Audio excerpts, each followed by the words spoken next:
গতকাল চুঁচুড়ায় যুবসাথী প্রকল্পের লাইনে দাঁড়িয়ে ফর্ম জমা দিতে দেখা গেছিল এক গবেষক যুবককে। আজ দ্বিতীয় দিনে দেখা গেল আইআইটি ছাত্রের জন্য ফর্ম তুললেন বৃদ্ধ বাবা। চুঁচুড়া রথতলা এলাকার বাসিন্দা অলোক মুখোপাধ্যায়ের ছেলে Arnab Bandel Don Bosco school থেকে পড়াশোনা করে মগরার বেসরকারি কলেজ থেকে বিটেক পাশ করেন। এরপর আসামের গুয়াহাটি আইআইটিতে এমটেক করেছেন। অলোকবাবু একটি আধা সরকারি সংস্থায় চাকরি করতেন।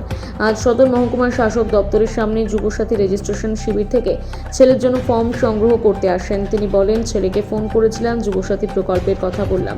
ওর তো পড়াশোনার ক্ষেত্রে কিছু খরচা হয়, তাই প্রকল্পের সহযোগিতা যদি পাওয়া যায় তাই ফর্ম তুললাম। ছেলের এমটেক শেষ হবে 2027 সালে। চাকরির পরীক্ষার জন্য কাজে লাগবে যুবসাথী।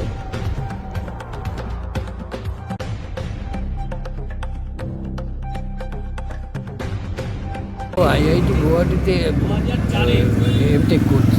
আচ্ছা, মানে ওখানে কতদিন আছে? এই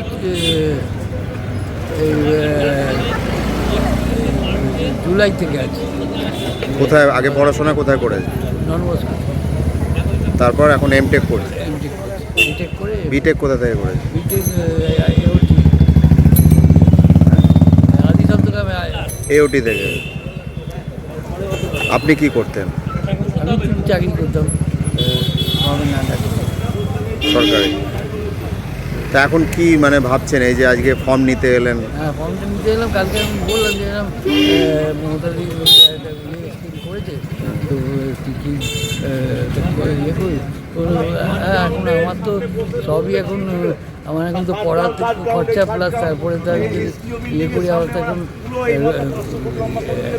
রোজগার করতে কিছু নেই, সেইটাই ইয়ে করছি। তাহলে তবে হ্যাঁ, ও একটা স্টাইপেন্ডটা পাচ্ছে। ও 12,500 টাকা করে স্টাইপেন্ড পাচ্ছে। আচ্ছা, তাহলে কি এটা পাবেন এই যুবসাথী প্রকল্পের যে ইয়েটা? হ্যাঁ, আমি তো ইয়েতে দেখলাম, কাগজে দেখলাম যে বলেছে কেউ যদি কোনো স্টাইপেন্ড পায়ও সে পাবে। মানে কাগজে মানে চাকরির প্রস্তুতির জন্য কাজে লাগবে না? হ্যাঁ, এটা তো স্টাইপেন্ডটা কবে শেষ হবে ওর এমটেক? কবে শেষ হবে? এমটেক শেষ হবে 27 জুলাই। আচ্ছা, ওর নাম কি ছেলের? অর্ণব মুখার্জি। আপনার নাম? না, অলোক মুখার্জি। রাজ্য সরকার বেকার যুবক যুবতীদের জন্য 1,500 টাকা করে ভাতা দেওয়ার ব্যবস্থা করেছে। এটা তো খুব ভালো উদ্যোগ, কিন্তু আমরা তো অবাক হয়ে যাচ্ছি ওই লাইন দেখে, যে লাইনে সমাজের উচ্চ শিক্ষিত যুবক যুবতীরা বেকার ভাতার ফর্ম হাতে নিয়ে দাঁড়িয়ে রয়েছে। মানে 15 বছর রাজ্যে যে তৃণমূল সরকার ক্ষমতায় ছিল, তারা যে সমাজে যুব সমাজকে পুরো বেকার পঙ্গু বানিয়ে দিয়েছে, এটা হচ্ছে তার জলজ্যান্ত উদাহরণ। এখনো যদি আমাদের শিক্ষা না হয়, 2026-এ আরো অন্ধকার নেমে আসছে যুব সমাজের কাছে।